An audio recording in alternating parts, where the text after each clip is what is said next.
Je suis en route pour aller interviewer Pascal, elle est agent immobilier en Thaïlande et elle va nous partager son expérience.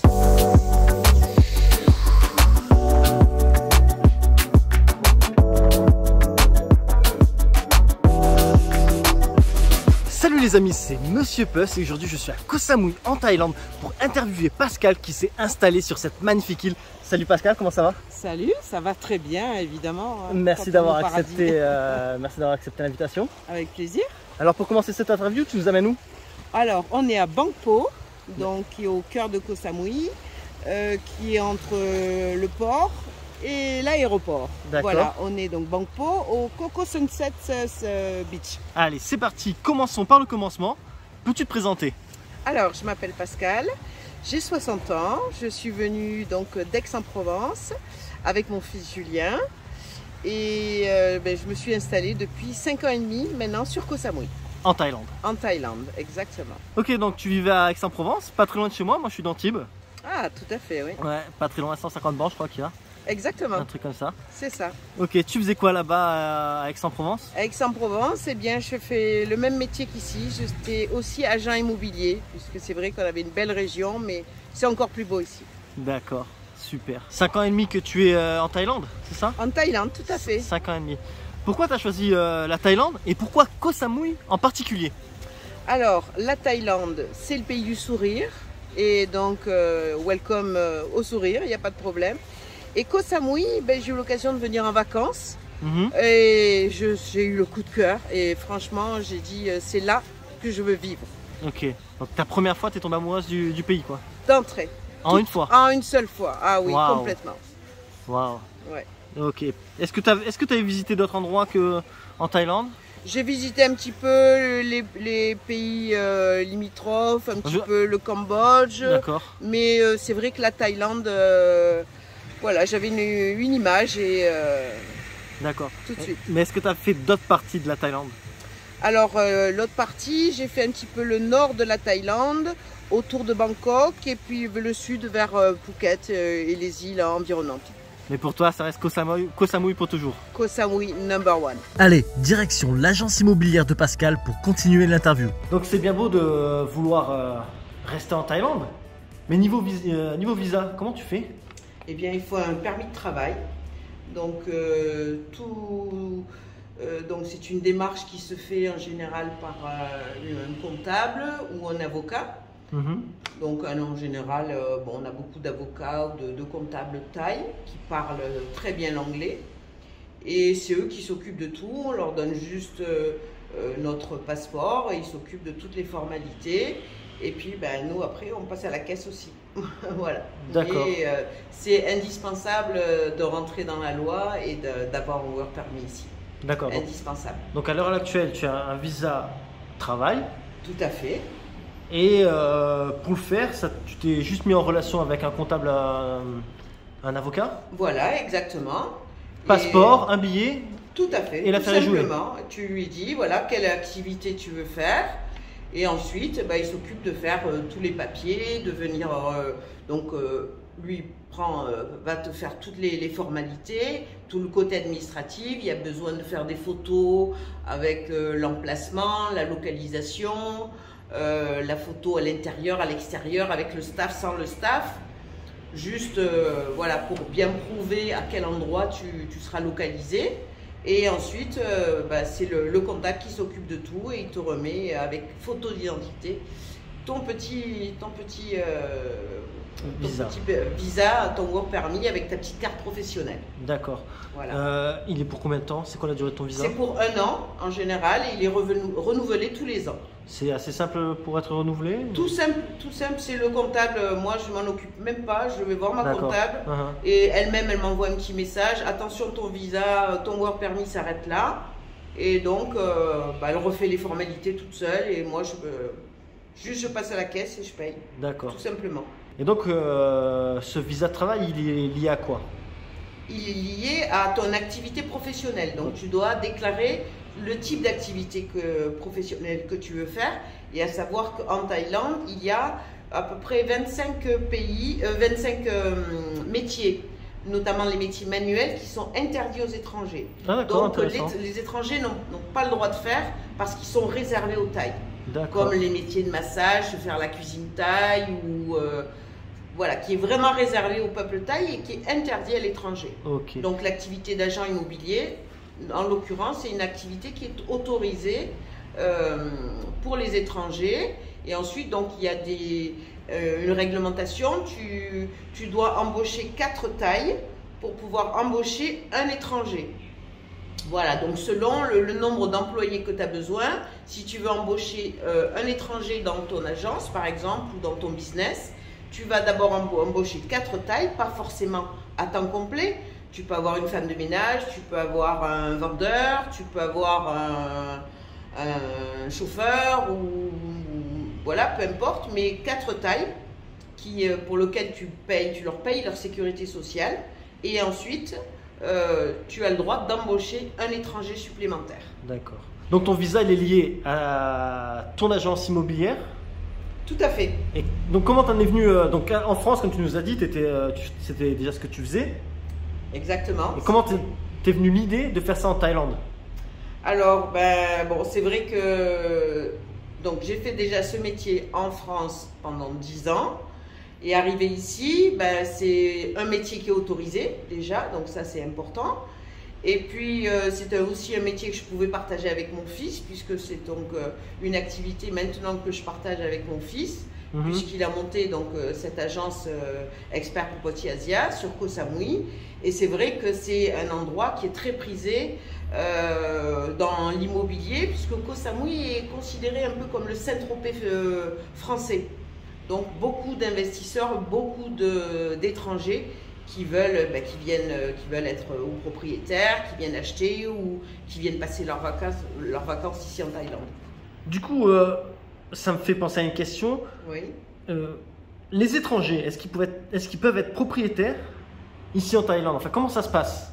Alors, les étrangers peuvent être propriétaires de leurs biens, de leur villa.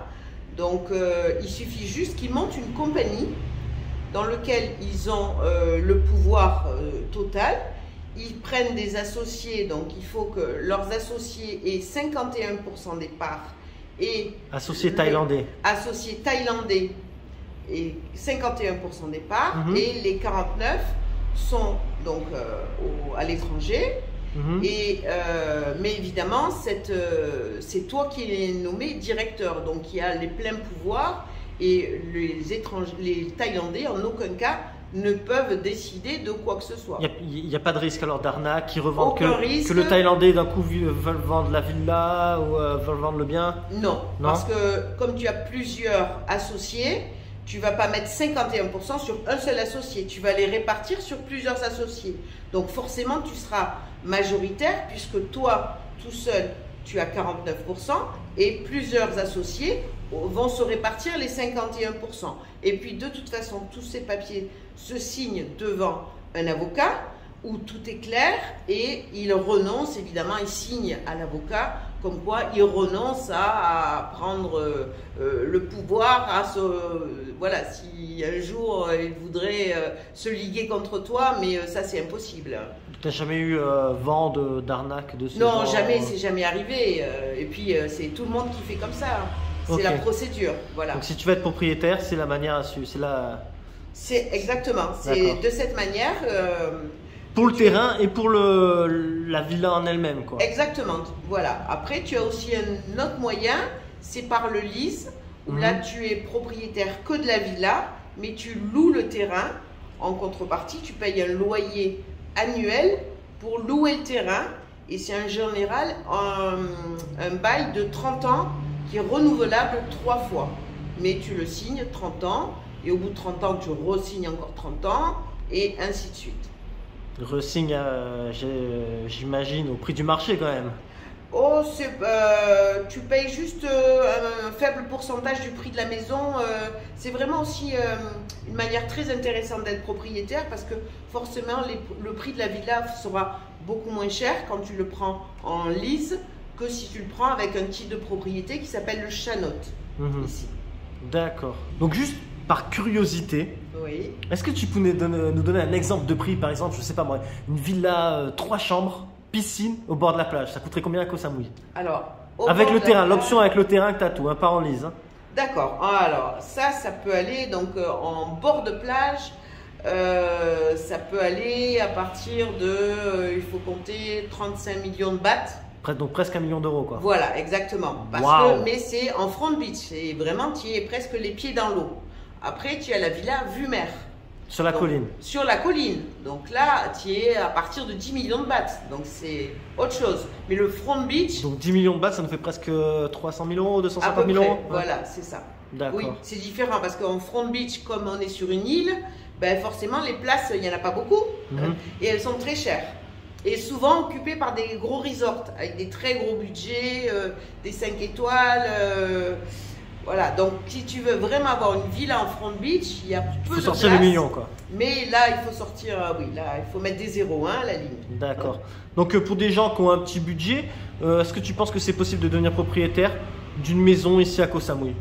Tout à fait, si tu n'es pas exigeant avec impérativement une vue mer, mais que ce soit une vue jungle ou peu importe l'emplacement. Voilà, sans avoir un grand vis-à-vis. Tu peux avoir une maison, tu peux à 3,5 millions, tu peux avoir une petite maison avec un jardin, une petite piscine, tu en as tout budget. D'accord, donc 100 000 euros, c'est possible d'avoir une petite maison avec piscine. Exactement. À Koh Samui. À Koh Samui. Sur une île paradisiaque. Exactement. Ouais, c'est beau, hein? Oui. C'est pas le studio sur la Côte d'Azur. Hein? Ah non, ça c'est sûr. Ça c'est sûr. On est vraiment au paradis. Je comprends qu'il y en ait qui se laissent tenter. Bon, moi, j'y connais rien en immobilier. Tu vois, je suis jamais travaillé dans l'immobilier, rien. Oui. Mais je suis quand même curieux de savoir, c'est quoi la différence entre être agent immobilier en France et agent immobilier en Thaïlande, et comment tu te rémunères, si tu te rémunères de la même manière, comment ça marche? C'est quoi la différence? C'est un petit peu pareil. Alors c'est vrai que quand tu fais des locations, tu as une commission voilà, qui est basée sur un pourcentage, tout le monde a à peu près la même chose. Donc pourcentage de commission en cas de location. Voilà, pour la location. Donc un peu comme en France, j'imagine? C'est un petit peu comme en France, exactement. C'est la même chose. D'accord. Et la même chose sur les ventes. À part que bon, une vente, c'est un petit peu plus long, même si en Thaïlande, tu peux être propriétaire, tu peux signer en l'espace de 8 jours, tu signes, tu as les clés, tu es chez toi. C'est rapide. Hein. Alors qu'en France, tu dois attendre le délai de rétractation, le délai de ci, de là, trop de chichi, banques. Trop de chichi en France. Ici, c'est beaucoup plus simple. De toute façon, la Thaïlande ne prête pas d'argent aux étrangers, donc les gens, ils payent cash. Donc, déjà, tu achètes ta maison, donc au moins, il n'y a pas ces problèmes de banque, on te prête pas. Tu viens avec ton argent, tu payes, et une semaine après, tu as les clés et tu es chez toi. Tout simplement. Génial. Et par exemple, je sais pas, comme je dis, moi je m'y connais en rien. Hein. Oui. Quelqu'un qui veut que vous vendez sa maison, est-ce qu'il doit payer par exemple des frais de traitement, je sais pas, n'importe quoi, ou c'est que vous prenez la maison en charge et vous prenez juste une rémunération au moment de la vente? On prend uniquement une commission sur le montant du prix de vente qui est payé par le propriétaire. Donc on se met d'accord à l'avance et ensuite nous on encaisse notre commission et le propriétaire encaisse le prix de sa maison. Donc en gros, s'il y a quelqu'un qui travaille avec plusieurs agences, oui, et c'est une autre agence qui vend la maison, alors toi tu as déjà fait pas mal de visites, tu tapinotes, tu n'as rien qu'à. Après, c'est des choses qui arrivent, si partage, comme en France, on fait un partage de commission. Ok, d'accord. On peut travailler. Oui, moi je suis ouverte à tout. Hein. Je préfère avoir la moitié d'une commission que la moitié de rien du tout. Donc je partage, il n'y a pas de problème. Allez, pour terminer l'interview, on retourne au Coco Sunset Beach. Franchement, c'est calme, on a une super vue, j'adore. On est de retour au Coconut Sunset Beach. Et une nouvelle question. Donc tu nous as donné des exemples de prix à l'achat pour des maisons. Maintenant, tu peux nous dire 2-3 prix d'une location à partir de combien tu peux avoir quelque chose de décent, par exemple, à Koh Samui? Alors, de décent, à peu près, on va dire 20 000 bahts par mois. Tu peux avoir quelque chose de vraiment correct avec une petite piscine privée, 2 chambres. Bon, tu n'auras pas forcément une vue mer, mais tu auras quelque chose de bien placé et agréable, de fonctionnel. D'accord, 20 000 bahts, ça nous fait un peu plus de 500 euros, quoi. Exactement. Ok, donc pour un peu plus de 500 euros, tu peux avoir une villa à la location avec piscine. Exactement. D'accord. Et donc, qu'est-ce que tu considères, quel est le montant que tu considères nécessaire pour vivre décemment en Thaïlande? Donc un montant par mois. Quel budget faudrait par chaque mois pour vivre décemment en Thaïlande? Je pense qu'avec une moyenne, allez, on va dire 1500 € pour être large sans avoir à te priver. Tu peux aller au resto tous les jours, voilà, profiter des sorties.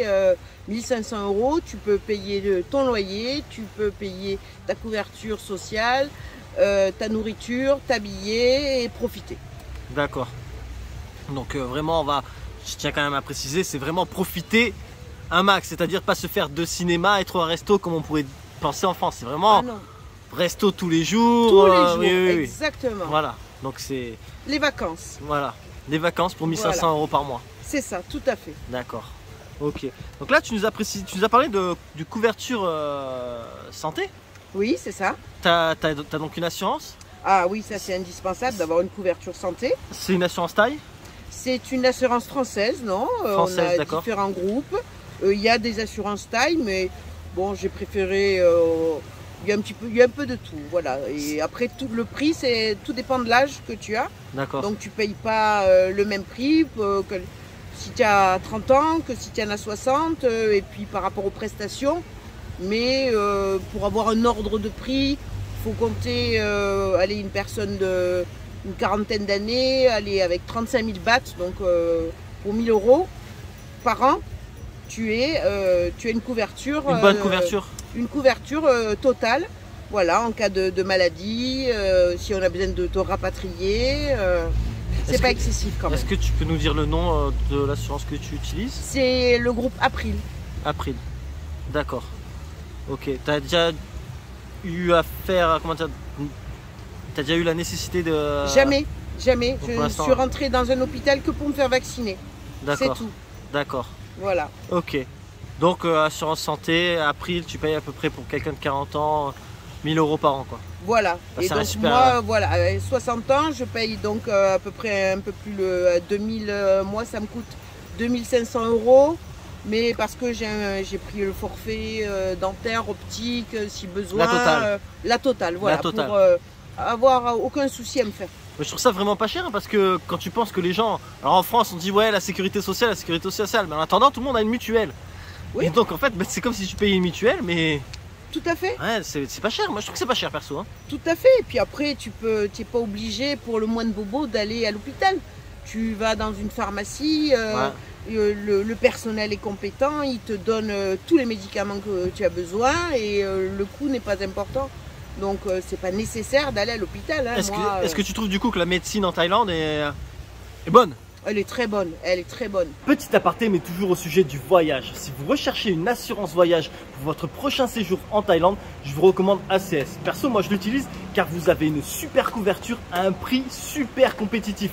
À titre de comparaison, Chapka Assurance pour un mec comme moi de 38 ans, un mois en Thaïlande, ça vous coûtera 104 €. Alors qu'avec ACS, la même couverture, le même sérieux, c'est 40 € le mois. Je veux dire, il n'y a pas photo quoi. Donc, si vous êtes intéressé, je vous mets un lien en description. Après, vous faites comme vous voulez. Maintenant, vous le savez, vous avez l'info. Et ceci dit, on continue l'interview. Ça fait quand même un petit moment que tu es ici en Thaïlande. Donc, je pense que tu as quand même... tu t'es adapté à la culture. Oui. Mais est-ce qu'au début, tu as ressenti des difficultés avec les différences culturelles? Alors, non. Je me suis très vite adaptée. Mon seul petit point noir au début, c'était l'anglais. Mais je m'y suis vite remise. Mais ensuite, non, au niveau de la culture, au contraire, c'est une découverte qui est vraiment intéressante. Des gens qui ont un autre mode de vie, mais voilà, qui vivent avec le sourire et non, vraiment aucun problème. J'ai ressenti aucun problème. Donc du coup, comment tu définirais les Thaïlandais? Les Thaïlandais, c'est des gens qui sont pas stressés, qui sont gentils, qui vivent, c'est vrai, au jour le jour, mais qui sont très bienveillants, qui s'occupent beaucoup de leur famille, de leurs parents, grands-parents, qui les laissent pas tomber, qui sont ouverts à tout et qui disent toujours oui. D'accord. Donc pas vraiment de difficultés rencontrées par rapport à la culture thaïlandaise. Tu Aucune. t'es adapté vraiment facilement. Très facilement. D'accord. Ouais. Est-ce que tu peux nous comparer un peu ta vie en France et Oui. ta vie en Thaïlande? Alors, bien, ici, t'as pas d'heure, t'as pas de stress. Alors ça, c'est le plus gros, voilà. Ce qui a été le plus magique pour moi, c'est cette absence de stress. Qu'il n'y a plus, il n'y a pas d'interdiction, il n'y a pas de... il n'y a pas d'horaire, il n'y a pas de gens maussades, de gens qui font la gueule, qui sont stressés, qui sont jamais contents, qui râlent, et pas d'insécurité surtout. Ici, tu peux laisser ton téléphone, tu peux laisser tes courses, tes clés, tu reviens le lendemain, t'es juste, le lait il aura tourné, tes courses, mais tes courses elles seront là. Ton téléphone, personne n'aura répondu pour toi, mais il sera toujours là, tes clés aussi. Et ça vaut de l'or. Tu te trouves bien plus en sécurité ici en Thaïlande qu'en France? Oh, sans problème. Alors là, sans problème. Incomparable. Incomparable, incomparable. Donc toi maintenant tu vois ta vie ici quoi. Ah, complètement, complètement. Tu comptes pas, tu prévois pas de rentrer en France La France, c'est où? L'euro, c'est quoi? Non, non, non. C'est très bien. C'est D'accord. ma vie, elle est là. Ta vie elle est là. Et elle reviendra plus là-bas. Non. D'accord. Je te comprends. Ouais. Je te comprends. Donc tu prévois pas de rentrer vivre en France? Tu y vas de temps en temps? Non, non, non. En 5 ans, J'y vais en plus. 5 ans et demi, tu es... Je suis retournée 2 fois, un petit peu revoir la famille, mais maintenant, non, j'ai plus la nécessité d'y aller. D'accord. Est-ce qu'il y a quand Voilà. même quelque chose qui te manque? Qui me manque, même si oui, il y a peut-être des fruits qui me manquent qu'on trouve. Mais bon, on arrive, comme par exemple, voilà, on va dire les cerises ou le fromage, la charcuterie, mais tu trouves tout ici, puisque on a des grandes surfaces, on a des magasins qui vont chercher tous nos produits, qui nous les amènent. C'est sûr que tu payes le prix du transport, mais tu les trouves si vraiment tu Si en as vraiment besoin. t'as l'envie te vient, tu les trouveras quoi. Tu trouves tout ici, Ouais. voilà, exactement. Tu trouves tout ce que tu veux. D'accord, donc en fait tu ressens pas vraiment de manque alors du coup. Aucun, aucun. Donc, apparemment pour toi tout se passe bien, Ah oui, le paradis. tu vis ta plus belle vie, Complètement, complètement. c'est top, c'est génial. C'est le bonheur. Génial, Voilà. génial. Il n'y a rien de meilleur. Ça, le bonheur n'a pas de prix. Ah oui, complètement. C'est, Qualité de vie. Qu'est-ce que tu veux de plus? Qu'est-ce Si- que tu veux de plus? Si je te donne 1 million d'euros, tu rentres en France? Non, non, non, non, mais tu peux monter les enchères. 10 millions, tu non, rentres en France? non, non. Je suis là maintenant, je reste là. Ok. Il n'y a pas de problème. Alors, pour des personnes qui aimeraient être heureux et heureuses comme toi, Oui. quels conseils tu leur donnerais pour des gens qui voudraient s'expatrier? Est-ce que tu as des conseils à donner? Sautez le pas, franchement, il n'y a pas photo. Vous allez voir que la qualité de vie, ça vaut tout l'or du monde. Il n'y a pas de, voilà, c'est pas la peine de mettre des chiffres là-dessus. La qualité de vie, c'est ce qu'il y a de plus beau. Tout peut arriver du jour au lendemain. Vous pouvez traverser la route et vous avez un accident.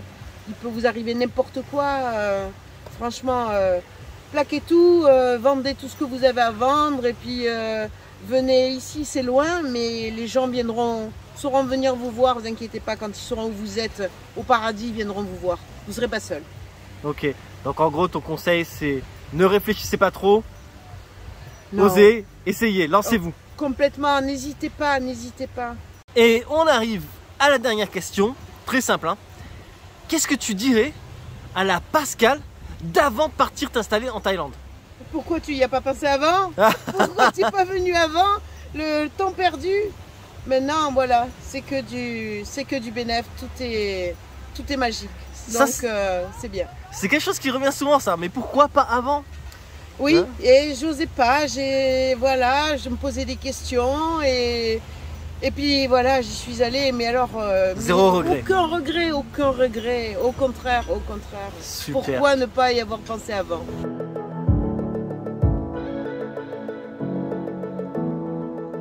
Et voilà les amis, c'est la fin de cette vidéo. Merci Pascal pour ton témoignage, je suis sûr que ça va inspirer pas mal de monde. J'espère. Non, franchement c'était super intéressant, j'ai Ouais. adoré. Mhm. Vraiment. Hein. Eh ben, tant mieux.